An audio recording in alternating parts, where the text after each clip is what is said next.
Hello lovelies, today we're going to talk about abortion, and unless you've been living under a rock with cheese in your ears, you will know that it seems like the US Supreme Court is set to overturn Roe v. Wade and the other big ruling, whose name I can't remember. Now, a lot of people seem to be trying to distract from this by making a fuss over the fact that this draft statement was leaked, but it is entirely ethical to expose unjust rulings and nastiness going on in government, just as it has been with Snowden, Assange, Chelsea Manning, etc. So you can safely ignore people trying to distract from the issue that your human rights are about to be abrogated by whining that this unethical, nasty thing was about to be done. One of the biggest problems around the issue of abortion is the religio-spiritual nature of the objections to abortion. So the establishment cause alone should prevent any sort of ruling that disallows abortion. There are no secular arguments against abortion that hold water for even 5 seconds. And there are plenty of religions that have absolutely no issue with abortion. Judaism, for example, or the Church of Satan has been a high-profile cause here. So in illegalizing abortion, you are enforcing a very particular and not particularly well-read version of evangelical Christianity on the country as a whole. That alone should stop it. Now, some say that this bill this ruling doesn't mean an end to abortion, that it just puts the question back to the states. But that ignores the fact that there are states with trigger laws already on the books which will immediately completely ban abortion. Call me crazy, but I think if you're the citizen of a particular nation, your human rights should be guaranteed at the national level. I mean, that's why the US has a Bill of Rights, after all, dictating what those rights are across the entire nation. It doesn't make any sense that the moment you cross state lines, your basic and fundamental human right to privacy should change. And there are even states that are saying that they will threaten and prosecute people who go out of state to have an abortion and then return. That doesn't make any sense. When you leave a dry county to go to a wet county, have a couple of drinks, and return, you shouldn't be able to be arrested there. You haven't broken the law there, right? It makes no sense.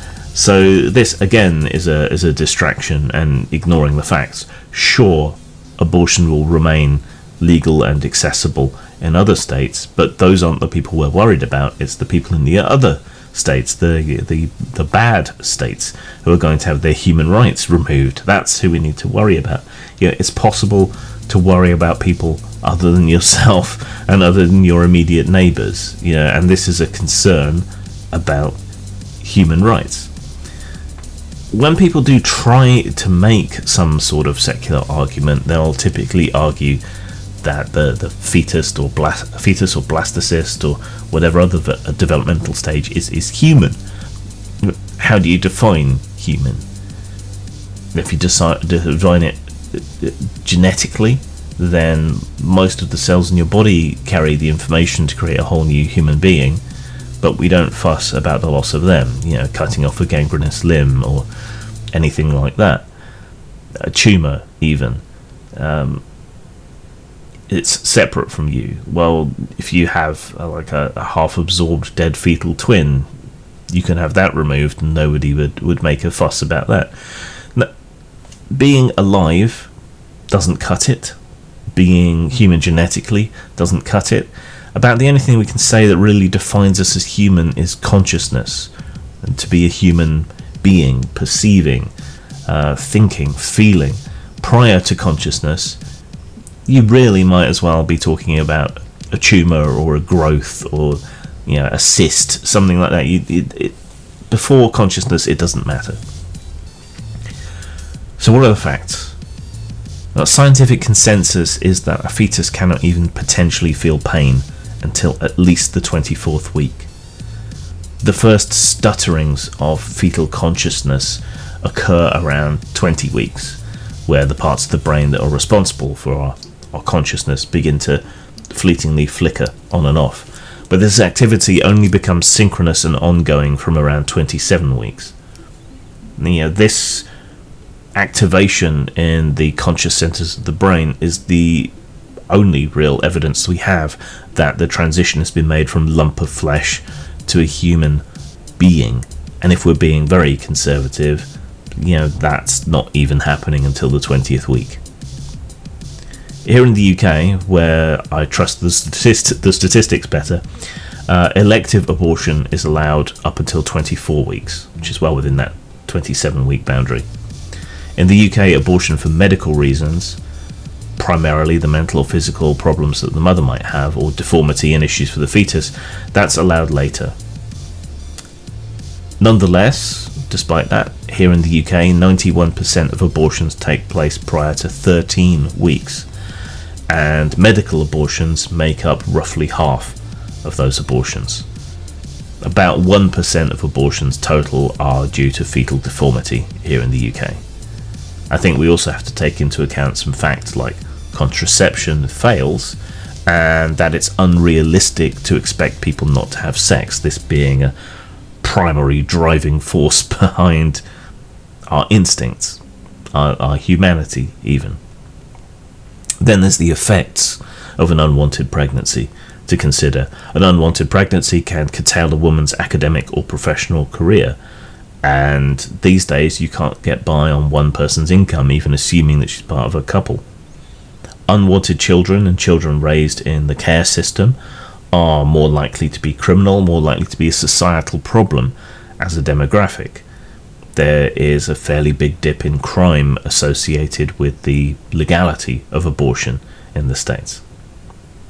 It's correlation, not causation, but it's still something worth considering. Someone often overlooked in all these proceedings is the father.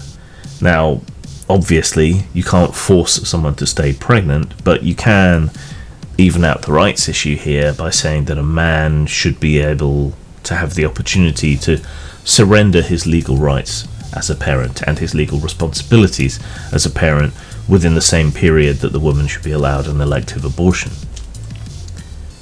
It just seems fair.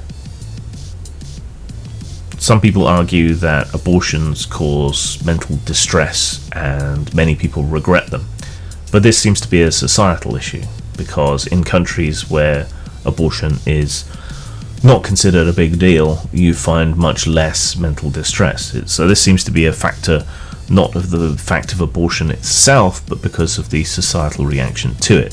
So if you're really worried about people's mental health and so on who have undergone abortions, then you should probably stop being dicks to them. So what can we say after all this? That the most factually supported position would be to allow elective abortion up to 20 weeks for any reason whatsoever, and medical abortions after that. There is nothing else that will stand up to scrutiny. There is no reason to ban it. There is no reason to control people's access to it. In fact, the countries that have easy and ready access to abortion and to contraception and to decent sex education have the lowest amount of abortions and teen pregnancies and so on.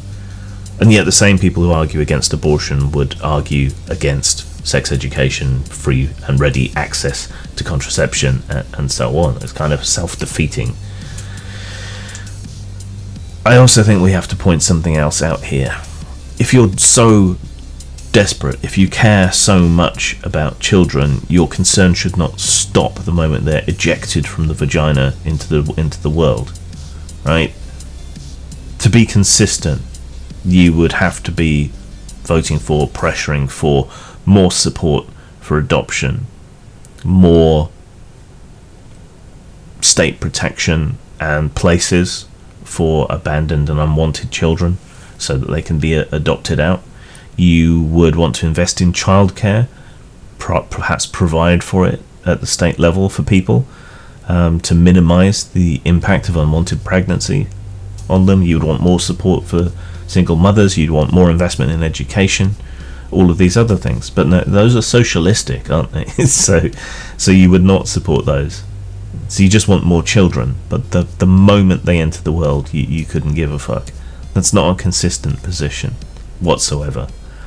Abortion is often the most responsible and humane option for people, and it is absurd and ridiculous that so many of you feel that you can impose a particular evangelical Christian point of view on a very diverse society with many different beliefs. It's not on. Something's got to give here, and while this might blunt the losses that the Democrats are looking at in the upcoming midterms, it's not going to reverse it. And the only chance they have of making sure that abortion stays legal is to pass some sort of law. But that's not going to happen, because they're a bunch of useless bastards. Zang. Ars Goetia presents classical demonology for OSR games. If you like your magic to have a little authenticity, if not reality, then Ars Goetia will give you all the tools necessary to bring classical ritual magicians and demonologists into your OSR games.